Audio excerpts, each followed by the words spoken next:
that win the other night, Tuesday night, obviously a really good one, a really big one. Has it been a bit of a pick me up for everyone around the place? Yeah, you can understand that. Everybody's got a little bit of a spring in the step, haven't they? When some things like that, it's a good result.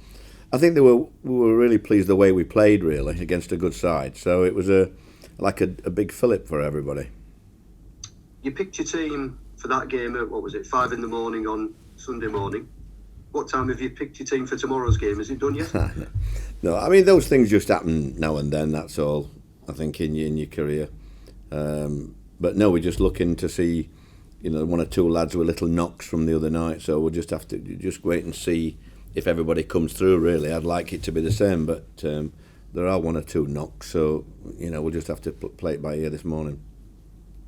I mean, I don't know if he's one of the players with a knock, but I would have asked about Souleymane Bamba anyway, because to put in the performance he did with the gap in his career that he's had for obvious reasons, how has he recovered? Yeah, he's, obviously very stiff after the game, next day, etc. So he just had some tender loving care, really. And no doubt we'll have a look at him this morning and see what's what. We have to be careful with him. I didn't expect him to sort of play the full 90 minutes, if I'm honest, but he did ever so well, as you saw. And, I think it helped everyone as well. I think Dale responded as well with his talking, and I thought they were good together. The Crunch win the other night, wasn't it? As underdogs, as you said before the game. It's a very different situation this weekend, though, isn't it, as far as the level of expectation goes? Well, it is, but it'll not be any less difficult a game, I think the other night Hull did ever so well. They were losing to Blackpool. They had a man sent off, and then they not only equalised, but should have won the game. A great save at the death. So even with 10 men, they've got a good group of players. They're genuine, and they work hard for each other. So we've got to be up and ready for it as well. But we're taking a good following. I think 3,500 going down. So we've got to make sure that we come out of the trap, saying not to give Hull any start. And apart from their opening day win at Preston, they've obviously struggled on their return to the Championship. Do you think that's a sign of a widening gap, an increasingly big gap between the Championship and League One? Not really. I just think it's like ourselves. We've made mistakes and it's cost us, really. They've had games they should have won that they've ended up losing, and we're very similar. I think all the teams are in the league, really, apart from probably your top one or two. We've all had games we should have won, and then made mistakes, and you do get that in the Championship, I'm afraid. But I think for them to come back like they did do, I think they've done remarkably well. You mentioned the travelling Boro fans, which is a great back. You will get great backing at Hull. How important is it for you to try and get them into the game? Start fast and really just almost make the place feel like it's your home. Well, I don't tell them to start slow, if I'm honest. So they have to motivate themselves. If 3,500 people behind you don't motivate you, then nothing will. But we haven't got that type of lad, really. The lads that we've got, all know what's at stake. I can't see them changing. It's just every club has a dominant period during the games, and whether you're top or bottom, you have that period, and we've got to try not to concede in that area in that time, and then take our opportunities. And speaking after the game on Tuesday, we were all talking about how it just felt like a big one. Some games just feel bigger than others for all sorts of reasons. To build on it now is obviously going to be crucial, isn't it? Yeah, I mean, Sheffield United is always a big one to me. It's probably the biggest one of the season. Are you with me? That's how it is with the way where I come from. I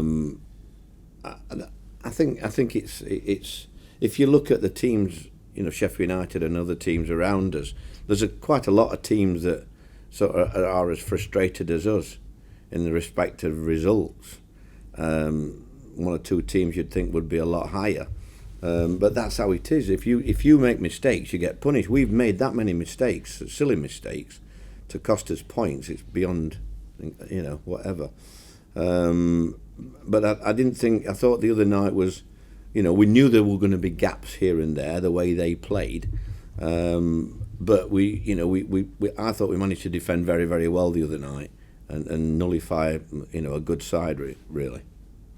And just on the knocks and people you're keeping an eye on, obviously Lionel Hernandez wasn't part of things and wasn't at Reading as well. What's the latest on him?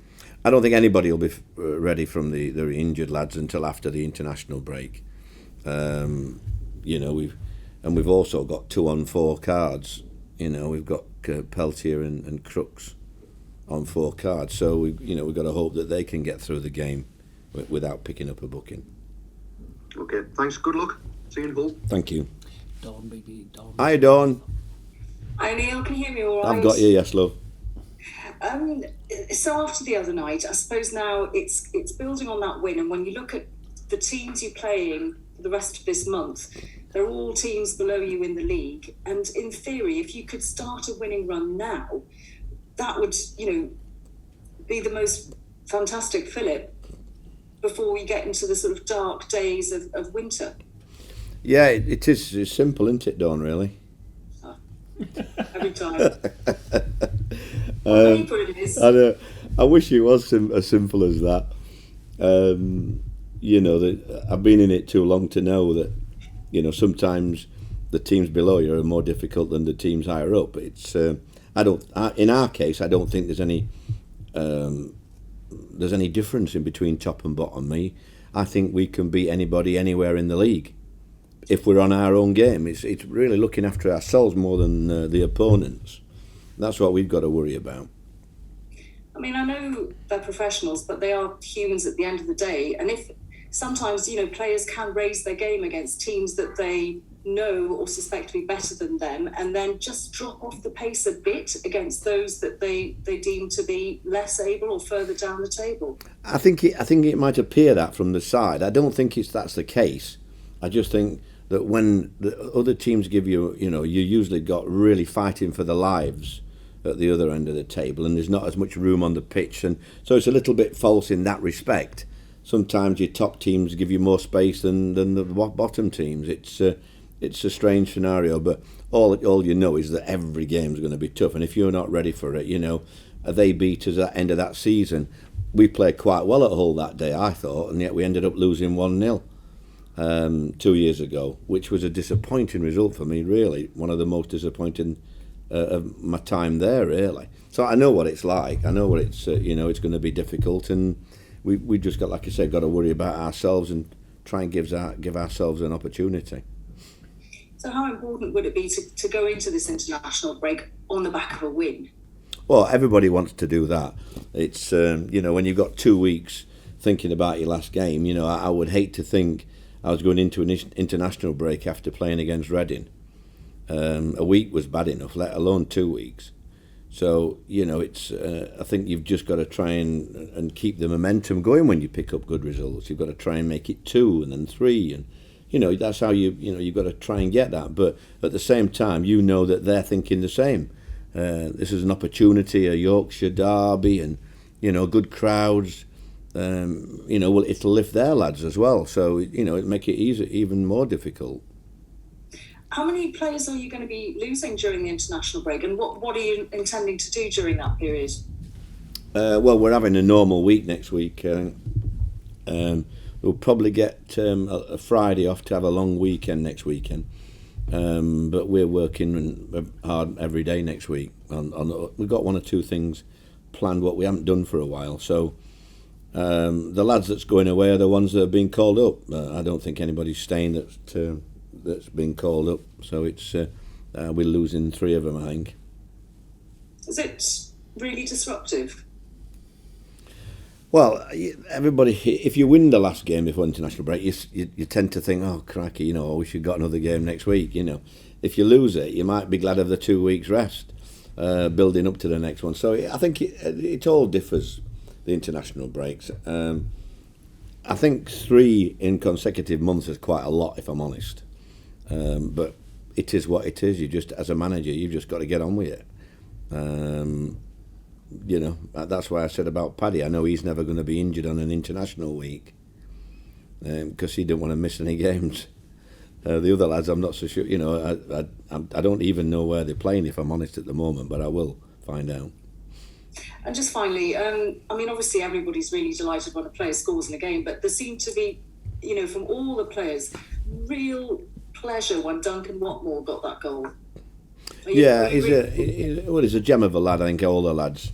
He's a top, not just a player, but as a person, he's incredibly humble but he hasn't had a good start to the season. He knows that. He never deserved his place, really.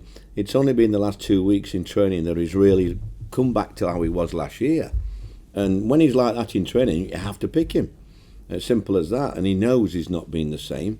Whether he's had one or two other little problems as well. So hopefully he's turned the corner and he can build on that now. Because you're not going to get a more genuine lad. And I thought him and Andras looked quite sharp together. Thanks very much, Neil. Good luck. Thanks, Don. Simon from Tyne. Simon. Hello, Neil. I think we're pretty much there. I've just got one, really. It was very good on Tuesday night. I wonder do you think you might be able to get another benefit from that game and that performance, in that it might have sent a message to some of the lads, the newer lads who weren't involved, that this is the baseline. This is as good as you've got to be to get in my team. Well, I mean, obviously they were watching the games. I honestly don't know. I mean, everybody that weren't in the starting 11 should have been looking at that, you know. And but you know, for example, there were 2 or 3 things that we did wrong that I could talk to people like Martin and James about, and shown that, you know, these players are doing the same mistakes as what you did. And so, you know, they're in the team at the minute, and that's what I don't want you to do. You know, we got away with it in this particular game, so it's good for the players to have a look at things like that, and when we are playing well, see the difference.